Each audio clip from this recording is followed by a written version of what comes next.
Iba tong panahon na to. Ang hinihingi po natin, itong panahon na ito, sana po natuto tayo doon sa mga... Kasi hindi alam nyo sa gobyerno, hindi mali ang magkaroon ng trial and error. Kailangan malakas ang loob natin magkaroon ng trial and error. Ang pangit sa gobyerno, hindi tayo natuto. Yun po, kailangan sa pagkakataong ito na bago po ang ating administrasyon, bago yung ating sekretaryo, kalihim ng Department of Agriculture, napakaganda po na makapag-umpisa tayo ng bago at matuto tayo doon sa naging trial and error. Ngayon, nandito po tayo ngayon para pag-usapan po natin kung paano natin mai-inform, malalaman po ng mga magsasaka kung ano po itong rice tarification law. Dahil dito po, ayon sa pag-aaral ng ASEAN Journal of Science and Engineering, alam daw ng mga magsasaka ang rice tarification law. Ngunit, hindi sapat ang kanilang kaalaman tungkol po dito. Masasalamin sa pag-aaral na ito na tila may kakulangan ang gobyerno sa paghahatid ng impormasyon na tama at naiintindihan ng mga magsasaka. Ayon din po sa isang pag-aaral noong 2022, ang mga pangunahing pinagkukunan ng impormasyon po ng ating mga magsasaka ay ang kanilang mga kapwa magsasaka at mga grupo ng mga farmers association sa Facebook. Meron po akong tanong para po sa ating mga partner sa gobyerno. Una po ay sa DA at sa PICO. Ano po ang inyong komento na hindi po kabilang ang gobyerno sa pinagmumulan ng impormasyon? Sa DA po at sa PICO. Opo. Magandang hapon po, Senator Padilla, Mr. Chair. On the part po ng Department of Agriculture, unang-una po sa lahat, nagpapasalamat po kami sa oportunidad na makapagpaliwanag ngayong hapon at sa pagkakataon na maihatid ano po yung kagandahan at kagalingan ng rice tarification law.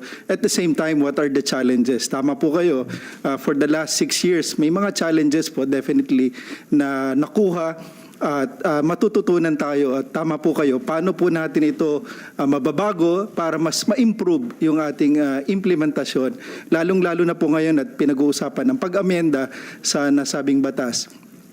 Doon po sa inyong katanungan na ano po yung masasabi ng ating pamahalaan, ang kagawaran po ng agrikultura ay palagi pong katuwang ng ating mga magsasaka. In fact, marami po tayong programa down to the farmer level. Katuwang po natin dyan ng ating mga regional field offices, katuwang po natin ng Agricultural Training Institute. Of course, yung pong ating mga tinatawag po natin na FCAs or Farmer Cooperatives and Association. Bagamat aminado po kami dahil sa Local Government Code of 1991 na naputol na po yung direktang pakikipag-ugnayan ng kagawaran ng pagsasaka dahil devolved agency na po, wala na po kaming direct na administrative supervision sa mga provincial, city, and municipal agriculturists. Bagamat meron pong ganitong kakulangan, ay patuloy naman po yung pakikipag-ugnayan ng aming mga regional field offices para mas makarating ng maayos yung mga informasyon kagaya po nung nangyari sa rice tarification law sa ating mga magsasaka. Pero siguro po magandang tingnan ito pong nangyaring karanasan sa local government code kung paano mas magiging epektibo or epesyente yung pamamaraan ng tinatawag po natin ng agricultural extension sa ating po mga magsasaka at mga isda. Maraming salamat po, Senator. Maraming salamat po, Asik. Napakaganda po nung inyong binanggit. Tama-tama, katabi nyo si Vice Mayor. Parang naituro kayo, ma'am. Paano po yun, ma'am? Ang sabi po ng DA, pagbaba daw po sa local, sila na pong bahalang magbigay ng information. Opo. Paano po nyo ginagawa yun, ma'am, sa LGU ang pagbibigay ng information sa atin po mga magsasaka? Magandang hapon po, Senator Robin, sa lahat po ng mga kasama ko.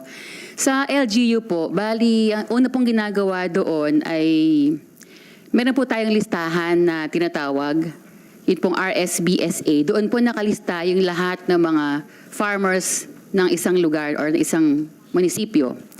Ngayon, pagka po may mga dumating na mga ayuda galing sa RCEF, ang namamahala na po ay yung aming mga taga-agriculture office, yung pong aming MAU.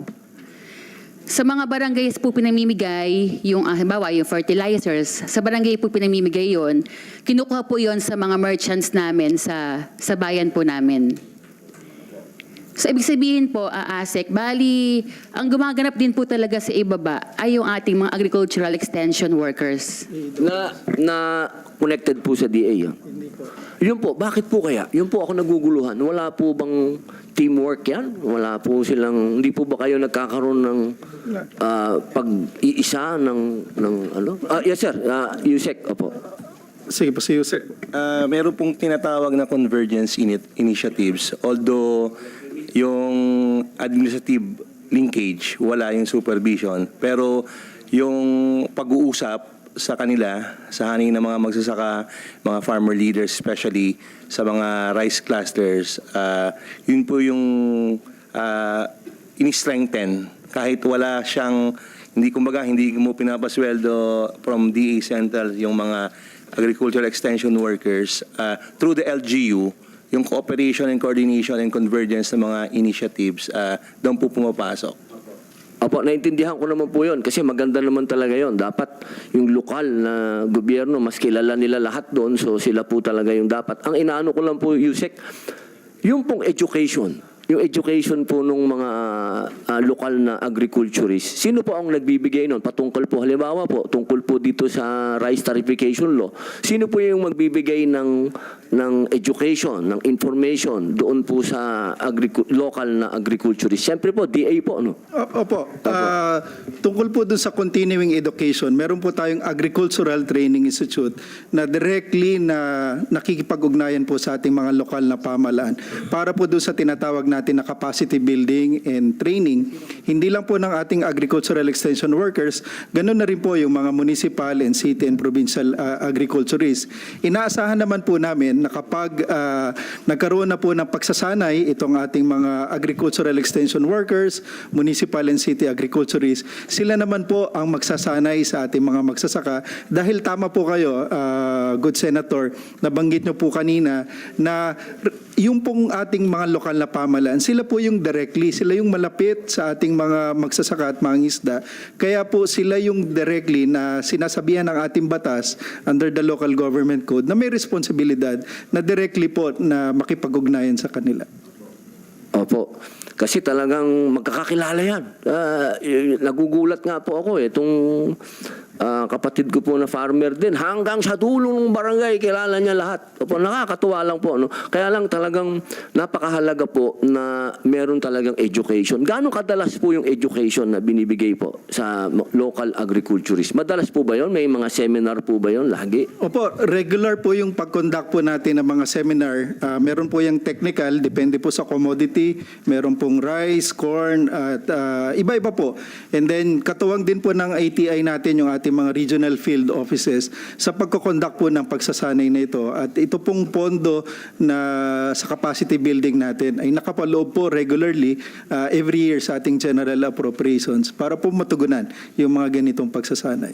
Opo. Yung po bang ganito, ang DA po at ang local government, meron po ba kayong parang public information office? Meron po bang ganon na nagko-coordinate ang dalawang, ang local at ang national agency? Meron po bang ganon, public information office? On the part of Department of Agriculture, meron po kaming tinatawag na RAFIS o Regional Agricultural and Fishery Information Section na nakikipag-ugnayan naman po dito po sa ating mga lokal na pamahalaan. Ayun, opo.